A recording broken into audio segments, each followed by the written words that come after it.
So what are some of Bogotá's best neighbourhoods to live in that won't break the bank?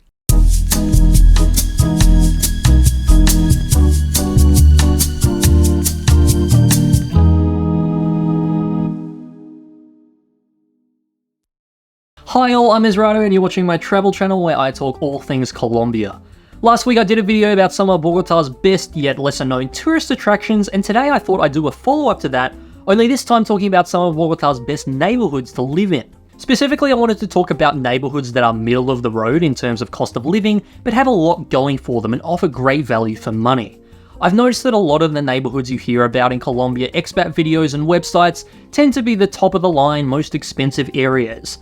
Neighbourhoods like Rosales, Chico, the more expensive part of Chapinero, and a lot of those areas around La Zona G. Now to be fair, even those quote-unquote expensive neighbourhoods are going to be cheap by first world standards, but unless you're actually planning on getting a rental contract, which can be a little complicated if it's your first time in Colombia, then you're likely going to be getting an Airbnb, which are considerably more expensive than renting. Again, still a lot cheaper than first world countries, but for these more expensive neighbourhoods, you definitely need a remote full-time job to afford them, or a very well-paying Colombian job. If you want to know more about why I recommend Airbnb for first-time expats though, I actually did a whole video on that which you can check out here or via the link in the description. But yeah, I'll be real with you, personally I work remotely on a casual basis, and as much as I like this arrangement, it does mean that Airbnbs in neighbourhoods like these are just too expensive for me. This means that I've really had to become savvy in finding cheaper neighbourhoods that still offer everything I want. With that in mind, I thought I'd share with you the best of these value neighbourhoods that I've stayed in. So without further ado, let's get to my first choice, La Floresta. Now this neighbourhood is technically located in the district of Suba, which contains quite the mixed bag of estratos. La Floresta, however, is located right on the southern end of Suba, bordering Los Barrios Unidos, and as such, it honestly doesn't feel like Suba. For those unaware, Suba often tends to be a little denser in its population, with a lot of apartment complexes, and overall I wouldn't call it the prettiest area of the city, as it can often feel like a bit of a suburban concrete jungle. Not all of it's like this though. La Floresta, for instance, is a pocket of Suba that's noticeably a lot greener and has more of a cozier residential feel to it, due in part to the fact that it's made up of more houses as opposed to apartment complexes. In a nutshell, what I love about La Floresta, and most of the other neighbourhoods on this list for that matter, is that it's a self-contained community with all your day-to-day needs close by. You don't need to venture out of the suburb to do your groceries or eat out at a restaurant or even do some light shopping. All of those things are right there in the neighbourhood, and yet again it doesn't feel overly urban or impersonal. There's a small shopping centre, a bakery, a church, a dollar store, several restaurants, and overall it's very peaceful and safe.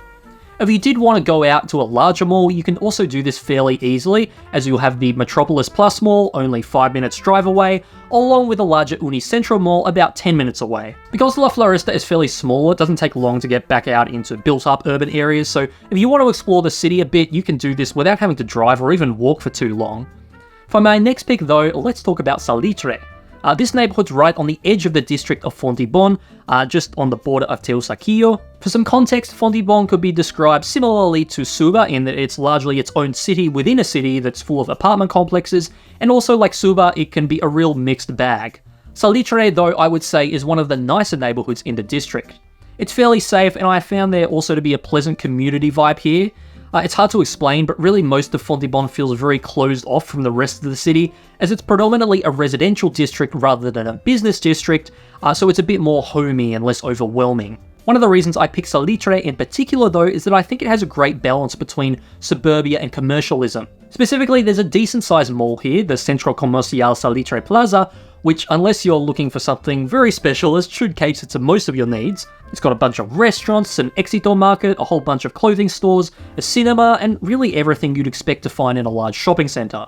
So on one hand you have all of that, but on the other hand you also have all the benefits that come with being in a more residential area, such as smaller businesses and independent shops and restaurants, which you'll find scattered about the streets of the neighbourhood. Now this blend is by no means unique to Salitre, but a unique benefit it has over the other Fontibon neighbourhoods is that, as I said before, it's right on the border of Teusaquillo, so if you want to leave the district, you're right on the doorstep of everything Teusaquillo has to offer as well, including the massive Parque Metropolitano Simón Bolívar, which is less than a 5-minute drive away. Again, Salitre is also one of the safer areas of Fontibon, so if you're looking to stay on this side of the city, it could be a great choice. Not to mention that it's close to the airport, so if you're just visiting, this could be handy. Next up, gonna go back to Suba for a sec to talk about the neighbourhood of Almendros and its surrounding blocks. Unlike La Floresta, this one's more of a typical suburb neighbourhood in that it's full of apartment complexes and is a bit denser in population. Now, whilst I might have an issue with that in some other suburb neighbourhoods, this one's an exception for me as I found it to be fairly safe, plus the community vibe is honestly second to none on this list. The area is full of basketball and soccer courts where people are often playing with each other, along with parks where you'll find dozens out walking their dogs. I know there's not many people in this photo I took, but if you're out in the late afternoon, it's a totally different scene. If you're looking to make friends in Colombia, this is absolutely a great neighbourhood to be, as people here seem very warm and easygoing, really giving each other the time of day. Although it's not the fanciest neighbourhood in the city, I also found it to be quite pleasant thanks to the neat and tidy layout of the buildings, parks and infrastructure. Just being here put me in a good mood, not gonna lie. Like when you're taking a stroll out in the sunshine and seeing all these people out and about just enjoying each other's company, it just makes you want to slow down and join the fun. The whole neighbourhood truly feels like it could be part of a different city, as it's very different to Bogotá's commercial areas. In that sense, I consider this a real oasis. Like, if you work in a business district, this would be a very comforting place to come home to each day.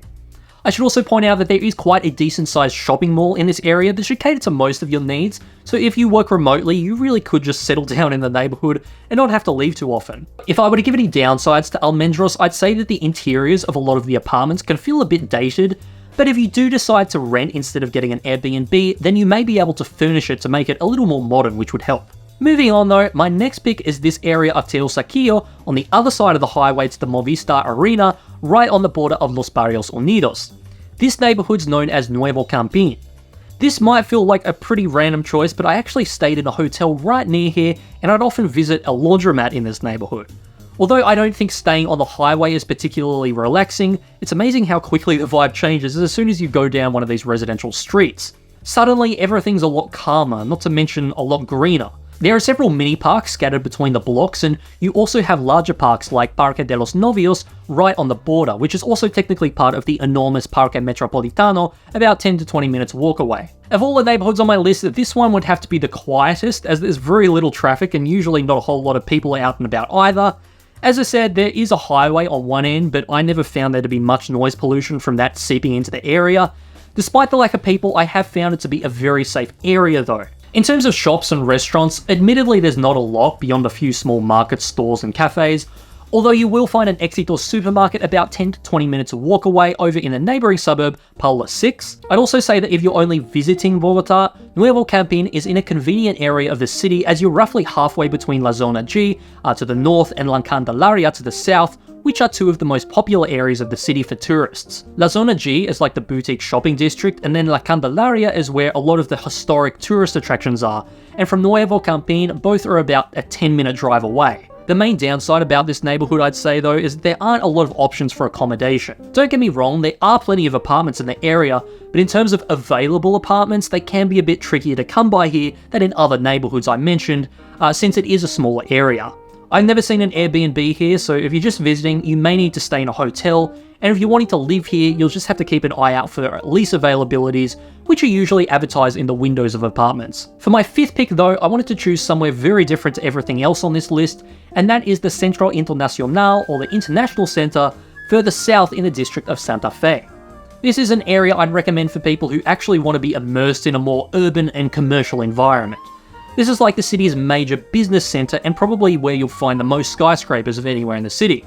Despite there not being any huge shopping centres around, you'll still find a decent amount of restaurants and shops, being a more commercial neighbourhood and all. By far the biggest benefit of staying in this area though would be your proximity to major tourist attractions. For one, it's near the district of La Candelaria, which, as I said before, is where you'll find a lot of the city's historic sites. Even within the neighbourhood's own district of Santa Fe though, there's quite a bit to see, including the National Museum, the Gold Museum, and the Torre Colpatria, one of the tallest buildings in the whole city, that has an observation deck at the top you can check out. Now, although this is by no means a residential neighbourhood, I have found there to still be plenty of accommodation options. In fact, in terms of Airbnbs at least, I've seen many more here than any other area on this list. I suppose because it's in a relatively more touristy district. Due to that, it's also a somewhat more expensive neighbourhood, but by no means as much as the neighbourhoods around La Zona G, and overall I still think it's quite affordable. If I were to hazard a guess, I think this affordability might be down to the area's safety, or the somewhat lack thereof. Although you should be fine if you stick to the main road, you'll just want to exercise a little bit more caution when walking down any of the adjacent streets. Nothing's likely to happen during the day if you have some basic street smarts, but at night it could be a different story. I'd also recommend getting an Uber or taxi if you want to go anywhere further south than, say, Avenida El Dorado, as some of those streets can get pretty sketchy, and I myself was robbed on Avenida Ciudad de Lima. Not to say you should avoid going further south altogether. I think La Candelaria and City U, for instance, are definitely worth checking out, just that it's better to get a ride there instead of going on foot. Okay, so that would be my final pick for this list, but just as with the previous video, I also have a bonus neighborhood I wanted to talk about. Now, a caveat here is that I'm not entirely sure if this one is particularly cheap, and it's not technically a single neighborhood, but rather a broad area of a district, which is why I'm not officially including it, but I wanted to give it a mention anyway, as it's an area I think many will overlook, and I personally loved it. I'm talking about North Usaquén, basically Cedritos and the suburb north of that. Obviously, this is quite a large area, so I'm not going to come out and say every square meter if it's worth living in. I have, however, stayed in a couple of apartments here and wandered around a bit, and from what I saw at least, I think it's quite a pleasant area. As I said before, a lot of people overlook it, and I think that's largely because it's very far north and not close to any tourist attractions. If you're living here though, this really doesn't matter as long as you're near everything you need in your daily life. And on that front, you've got two big malls not too far away, with Santa Fe Mall to the north and Unicentro Mall to the south.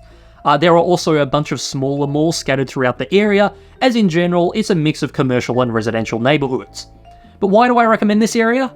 Well, to be honest, there's a kind of tranquil feeling that comes with living a little further away from the rest of the city, and with this area being right on the outskirts, I also feel like it was a bit closer to nature than anywhere else in the city.